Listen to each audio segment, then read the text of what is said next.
Next हमारे पास topic आता है एडिशन ऑफ वेक्टर्स। तो सबसे पहले वेक्टर्स को ऐड करने की हमारी बुक में दो मेथड लिखे हुए हैं। पहला मेथड ग्राफिकल मेथड होता है या ज्योमेट्रिकल मेथड होता है, जिसको आप लोग हेड टू टेल रूल के नाम से जानते हो। और नेक्स्ट जो आपके पास मेथड होगा वो एनालिटिकल मेथड है, जो vector addition by rectangular component के नाम से बुक में लिखा हुआ है। अब हम पहला मेथड ये डिस्कस कर लेते हैं, ये बाद में डिस्कस करेंगे। अभी आपके पास कौन सा वाला मेथड है, ग्राफिकल, तो उसको मैं एक एग्जांपल से आपको ऐसे समझा सकता हूँ। फॉर एग्जाम्पल हमारे पास एक वेक्टर है 10 न्यूटन 30 डिग्री, बी वेक्टर आपके पास है 8 न्यूटन 60 डिग्री। अब आप इन दोनों वेक्टर्स को ऐड करके a plus B it means resultant find करना चाहते हो। तो कैसे फाइंड करेंगे, देखें अगेन सबसे पहले वेक्टर्स को ड्रॉ करने के लिए आपको स्केल सेलेक्ट करना पड़ेगी। तो मैं सपोज कर लेता हूँ कि स्केल आपके पास कितनी है 1 centimetre, that is equal to 2 Newton.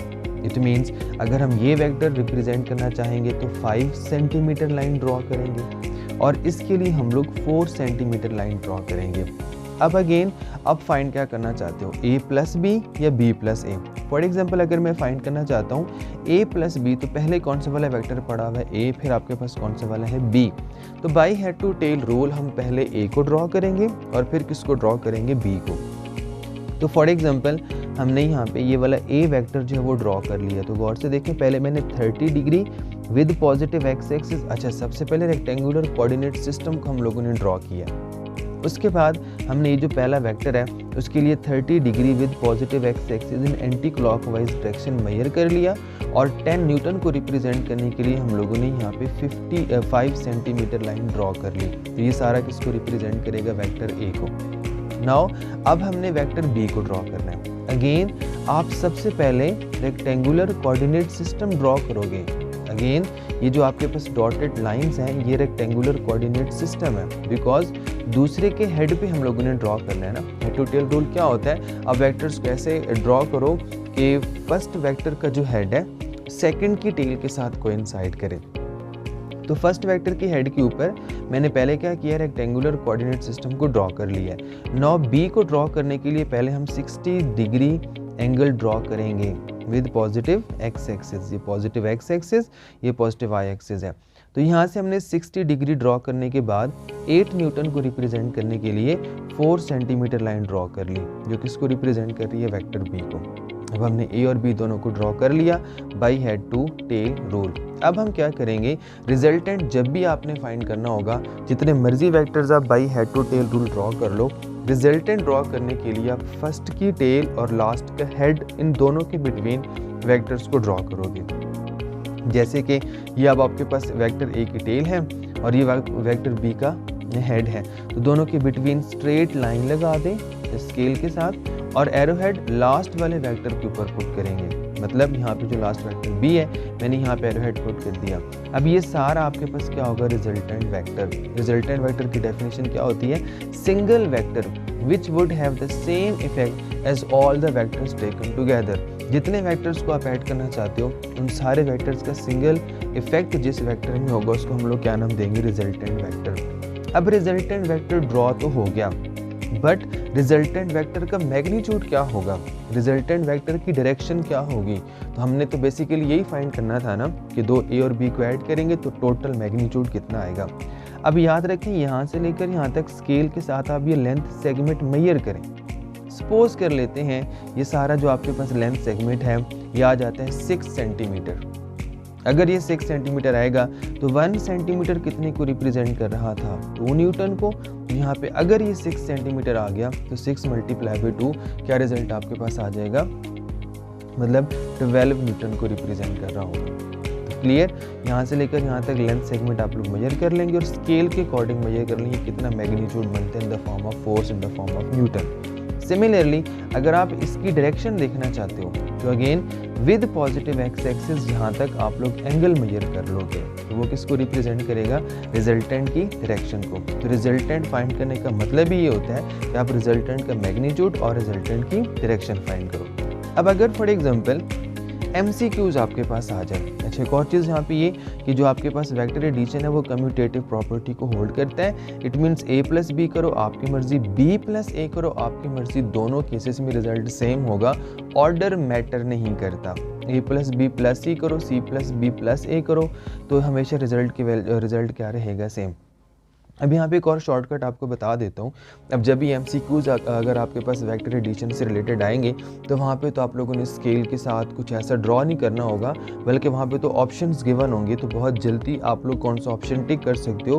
तो याद रखें, एक रिजल्ट होता है capital R is equal to A square plus B square plus 2AB cos theta whole का स्क्वायर रूट। यहाँ पे जो R है ये मैग्नीट्यूड ऑफ रिजल्टेंट है, यहाँ पे जो A है the magnitude of first vector, B the magnitude of second vector, और theta angle between two vector. अगर आपको दो वेक्टर्स का मैग्नीट्यूड गिवन है, उन दोनों के बिटवीन एंगल की वैल्यू गिवन है, तो वहाँ से आप रिजल्टेंट का मैग्नीट्यूड इजीली कैलकुलेट कर सकते हो। अब यहाँ से भी कुछ और शॉर्टकट्स बन सकते हैं। फॉर एग्जांपल मैं यहाँ पे थीटा की वैल्यू 0 डिग्री पुट कर देता हूँ। अगर थीटा 0 पुट करेंगे तो याद रखें कॉस 0 1 के बराबर होता है, तो ये सारा तो हो गया 1, पीछे क्या रह गया, A square plus B square plus 2AB। It means ये क्या होगा, A प्लस B होल का स्क्वायर, और स्क्वायर रूट से क्या हो जाएगा, कैंसिल, तो R is equal to A plus B। तो याद रखें ये मैक्सिमम रिजल्टेंट है। तो जब भी दो वेक्टर्स की डायरेक्शन सेम होगी, दोनों के बिटवीन एंगल 0 डिग्री होगा, तो उन दोनों का रिजल्टेंट हमेशा मैक्सिमम होगा, और उस रिजल्टेंट का मैग्नीट्यूड फाइंड करने का मेथड ये है, दोनों के मैग्नीट्यूड्स को एज इट इज़ ऐड कर दो, जैसे स्केलरली आप ऐड करते हो। तो फॉर एग्जांपल एक है 5 मीटर, एक है 3 मीटर, एंगल 0 है, तो एज इट इज़ 5 प्लस 3 कर दोगे तो आपके पास रिजल्टेंट का मैग्नीट्यूड आ जाएगा।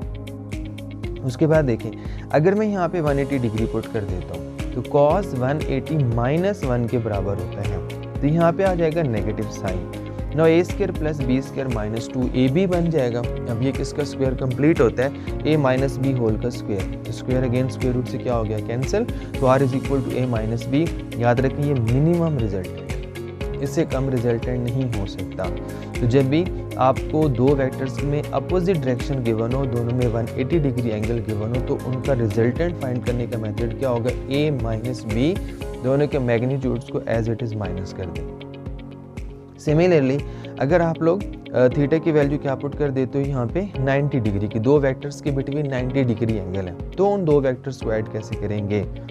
वैसे तो जो मर्जी एंगल पुट कर दो, बट कॉमनली 0, 180, 90, 30, 45, 60 यूज़ हो रहे होते हैं, जिनकी वैल्यूज़ भी आपको बगैर कैलकुलेटर के आनी चाहिए कि cos 30, cos 45, cos 60 की वैल्यूज़ कौन सी वैल्यू होती हैं। बहरहाल यहाँ मैं क्या पुट कर देता हूँ, थीटा इज इक्वल टू 90, तो cos 90 किसके बराबर हो जाएगा, 0, cos 90 0, ये सारा फैक्टर 0 हो जाएगा, तो R is equal to A का स्क्वायर प्लस B का स्क्वायर होल का स्क्वायर रूट। इट मीन्स अगर आपको दो वेक्टर्स का मैग्नीट्यूड गिवन है और दोनों में एंगल 90 डिग्री गिवन है, तो आप इस रिलेशन को यूज़ करके रिजल्टेंट का मैग्नीट्यूड इजीली कैलकुलेट कर सकते हो। अब कुछ MCQs इस तरीके से आ सकते हैं, देखें मैं सपोज कर लेता हूँ, यहाँ पे देखें A इज इक्वल टू आपके पास कितना मैग्नीट्यूड गिवन है 5 मीटर, B का मैग्नीट्यूड कितना गिवन है 4 मीटर, और दोनों के बिटवीन एंगल 0 डिग्री है।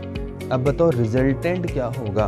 तो मैंने क्या बताया, जब 0 डिग्री एंगल गिवन होगा तो रिजल्टेंट फाइंड करने का मेथड ये है, दोनों मैग्नीट्यूड को एज इट इज ऐड कर दें, तो 5 प्लस 4 कितना आपके पास हो गया 9 मीटर। सिमिलरली अगर A 5 है, B 4 है और R की वैल्यू 1 मीटर गिवन है, यहाँ पे आपको रिजल्टेंट का मैग्नीट्यूड गिवन है, यहाँ पे आपने फाइंड थीटा करना है। तो क्या करोगे, गौर से देखो तो 5 माइनस 4 1 आ रहा है, क्या मतलब अगर आप दो वेक्टर्स को माइनस करोगे और रिजल्टेंट की वैल्यू आएगी तो वो किस एंगल पे हो रहा होगा, 180 डिग्री पे ये रिजल्ट वैलिड है।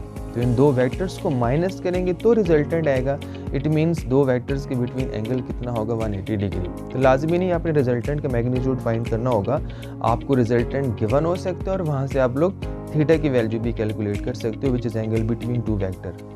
नाउ फॉर एग्जांपल A की वैल्यू 3, B की वैल्यू है 4 और एंगल है 90 डिग्री। जब आपसे कहा जाता है आप रिजल्टेंट का मैग्नीट्यूड फाइंड करो, तो ये देखो A की वैल्यू कितनी आ गई 3, B की वैल्यू कितनी आ गई 4, तो यहाँ से स्क्वायर करोगे, 3 का स्क्वायर कितना हो जाएगा 9, 4 का स्क्वायर 16, 16 प्लस 9 25, स्क्वायर रूट करोगे तो 5 मीटर आ जाएगा। तो बहुत सिंपल, अगर आपको थीटा की वैल्यू 90 डिग्री गिवन है और दो वेक्टर्स का मैग्नीट्यूड भी गिवन है और आपने रिजल्टेंट का मैग्नीट्यूड फाइंड करना, तो आप इस रिलेशन को इजीली यूज़ करके आप शॉर्टकट से कैलकुलेट कर सकते हो।